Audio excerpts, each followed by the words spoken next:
गुरुदेव दत्त. जय सच्चिदानंद, जय सच्चिदानंद, जय सच्चिदानंद. गुरुदेव दत्त. त्या मूळ स्वरूपाकडे मला कसं जाता येतं, त्याचं चिंतन करणं खऱ्या अर्थाने उत्तम हा आपल्यातला आध्यात्मिक होय. आध्यात्मिक खऱ्या अर्थाने काय, तर मूळ स्वरूपाकडे मला जाता आलं पाहिजे. जसं नदी त्या प्रवाह करत करत त्या समुद्राला मिळते, माझं मनुष्य देह जे आहे त्या देहा स्वरूपाला, त्या विचाराला मी कसा वळेल याचा खऱ्या अर्थाने चिंतन केलं पाहिजे. ते आपण चिंतन कोणच करत नाही. आपण फक्त बोलत पण नाही. अहम ब्रह्मास्मी हा वाक्य त्यांना, पण मी माणूस आहे, तो पण माणूस आहे, मी त्याला भेटला पाहिजे, मी त्याला, तो माझा आहे, हा विचारच आपल्यात होत नाही. तो विचार खऱ्या अर्थाने रुजला पाहिजे माझ्यात. मानव धर्म काय, मूळ धर्माकडे आपण गेलो पाहिजे. मूळ धर्माची प्रकृती आहे, ते प्रकृती मला बनवलं तसं त्याला पण तसंच बनवलं आहे. त्या विचाराकडे मी कसा राहता आला पाहिजे याचा खऱ्या अर्थाने चिंतन झालं पाहिजे. आपलं होत नाही. खऱ्या अर्थाने कर्म धर्म हे सगळं आपलं त्याच्यात झालं पाहिजे. त्या विचाराने जगता आलं पाहिजे आणि जगून तसं राहता आलं पाहिजे. हा मूळ खरा धर्म आहे. धर्मामध्ये अनेक लोकांनी काय ना काय ठेवून दिलं आहे, तेच सत्य आहे का? नाही. माझा आचरण धर्म हा उत्तम असला पाहिजे. माझा व्यवहार, आचरण, माझं विचार, काय खातो याला काहीच महत्त्व नाही. सगळ्या लोकांनी खाण्यात महत्त्व सांगितलं आहे. खाऊ नाही का, खायला पाहिजे, नाही पाहिजे असं काही नाही, पण आहारावर नियंत्रणही पाहिजे, मौनही पाहिजे.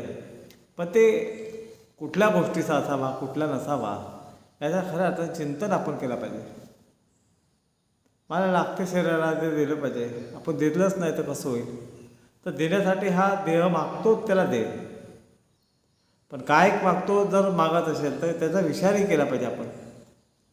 म्हणून माया न रंगता धर्म कर्मते, भाऊ सांगे योग्य समजते. ती माया न रंगता, आपण जी मायामध्ये रंगतो ते न रंगता धर्म कर्म हे आपलं उत्तम असलं पाहिजे. त्या खऱ्या अर्थाने त्या धर्माकडे, त्या विचाराकडे मी कसा राहील. आपण सगळं मायात अडकलेले लोक आहोत, मायामध्ये असे रंगून गेलेले आहोत. तर ते मायामध्ये न रंगता त्या तत्वाकडे, मी अहम ब्रह्मास्मी, मी स्वरूप आहे, मी ब्रह्ममय आहे, अहम ब्रह्मास्मी आहे, मी ब्रह्मस्वरूप आहे, मी ईश्वर स्वरूप आहे, मी मनुष्य आहे, हा माझ्यातला गौरव असला पाहिजे. माणसामध्ये तो आहे, तसा माझ्यात पण तोच परमात्मा आहे, तोच श्वास आहे. मग मी त्याच्याशी का वैरभाव ठेवतो? आपल्यामध्ये एकमेकाबद्दल द्वेष भाव असतो, वैर भाव असते, निंदा भाव असतो. हा माझ्यात नाही मिळत. हे माझ्यात असं अंकुरित होते. त्याला मी, जसं आपण शेतामध्ये तण काढतो, तसं तण काढल्यानंतर ती शेती चांगली होते. तसं आपल्यातले जे तण आहेत, अवगुण आहेत, ते आपल्यालाच काढायचे आहेत. दुसरा कोण काढेल? ते काढण्यासाठीच आपला मायाने रंगता धर्म कर्मते. आपण मायात न रंगता धर्म, आपला कर्म या काहीच रंगवता आला नाही. खरं आता त्या विचारात मला कसं राहता येईल, त्या चिंतनात कसा राहता येईल याचा सतत चिंतन करणं म्हणजे खरा हा परमार्थ आहे.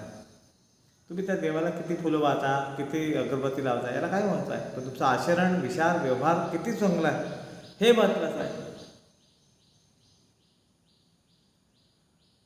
घरात आपण सुगंधी फुलं लावतो, वाहतो, पण माझ्यात तो सुगंध आला का? माझ्यात तो धरवळला का? याचा चिंतन केलं पाहिजे आपण. आणि हा चिंतन करून या ठिकाणी गुरुतत्व विचार आपण ह्या विचारात जे पाहिले सगळे विषय फार सुंदर होते. तेव्हा त्या विचाराकडे कसं जाता येईल त्याचा खऱ्या अर्थाने आपण आपल्या अंतरात चिंतन करू. गुरुदेव दत्त.